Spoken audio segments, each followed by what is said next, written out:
Hello বন্ধুরা, এই হলো আমাদের বুকু। আমি যেরকম প্রতিদিন দোকান থেকে যাই, ওই রাত 10টা 11টা বেজে যায় অনেক সময়। এবার আমি যাওয়ার অপেক্ষা করে ও আর কি, মানে আমি যখন যাব তারপরে ও ঘুমায় আর কি। এবার ও আমাদের পাশের বাড়ির একজনের মানে কুকুর আর কি, ওর নাম হচ্ছে বুকু। ও ওখানেও থাকে। এবার ওদের বাড়িতে এরকম ওর বেড করা আছে আর কি, সেখানে ও থাকে, এখানেও থাকে। কিন্তু আমি এখানে গিয়ে দেখি যে ও মানে অলরেডি শুয়ে ঘুমিয়ে গেছে। আমার তখন রাত 11টা বেজে গেছে যেতে যেতে।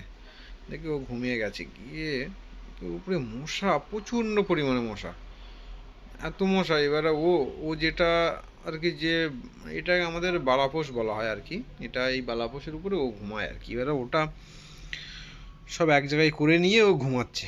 এবার আমি তো প্রতিদিন ওকে পুরোটা ঢেকে দিই আর কি, ঠিক আছে, পুরোটা দিয়ে ঢেকে দিই।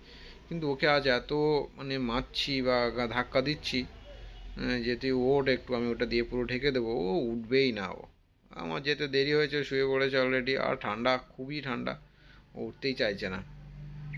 আমি লাস্ট কী করলাম, যে একটা ধূপ নিয়ে আসলাম, নিয়ে ওকে ভাবছিলাম দেবো ধূপটা।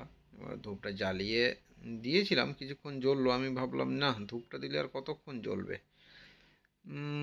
পরে আবার চিন্তা করলাম যে না, আমি তখন ওকে ধূপটা দিয়ে আমি খেতে এসেছিলাম আর কি, খেয়ে দিয়ে আবার আমি খেয়ে নিই, তারপরে ওকে দেখছি যে আবার ঠিক করে দেওয়া যায় কি।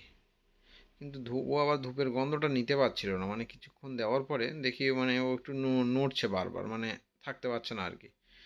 ভাবলাম তাহলে মনে হয় ধূপের গন্ধটা ও ঘুমাতে পারবে না, আবার উঠে কোথাও চলে যাবে, ঠিক নেই। আমি লাস্ট কি করলাম, বললাম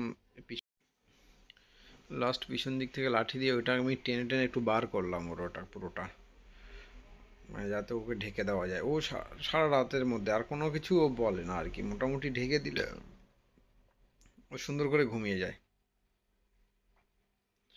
এবার আমি হয়তো যেতে একটু দেরি করেছি বলে ওর হয়তো রাগ উঠছে না। এবার ও দেখি আমি যখন লাঠিটা নিয়ে ওর গায়ে ধাক্কা দিচ্ছি, তখন দেখি আমার দিকে মানে আমাকে দেখে আর কি ও ঠিক মানে একটু রাগ রাগ হয়ে গেছে ওর। তারপর লাস্ট আমি বললাম না, একটা হাত লাগিয়ে পরে পুরো টেনে সুন্দর করে, দেখো ও ও কিন্তু উঠছেই না, আমি এত টানছি ও উঠছেই না, উঠবেই না। ওকে পুরোটা দিয়ে না, পুরোটাই ঢেকে দিতে হবে, না প্রচুর মশা। আবার কিছুদিন আগে মানে আমাদের কাজের বৌদিটা আর কি ওখান দিয়ে যায়, ও আর একটা কুকুরের সঙ্গে ঝামেলা করছিল বলে একটা খড় ছুঁড়ে মারতেই ওর ওই কপালটা ওখানটায় কেটে যায়। এবার ওখানটায় প্রচুর মশা বসছে আর কি, মশা সব ওখান থেকে রক্তটা খাচ্ছে।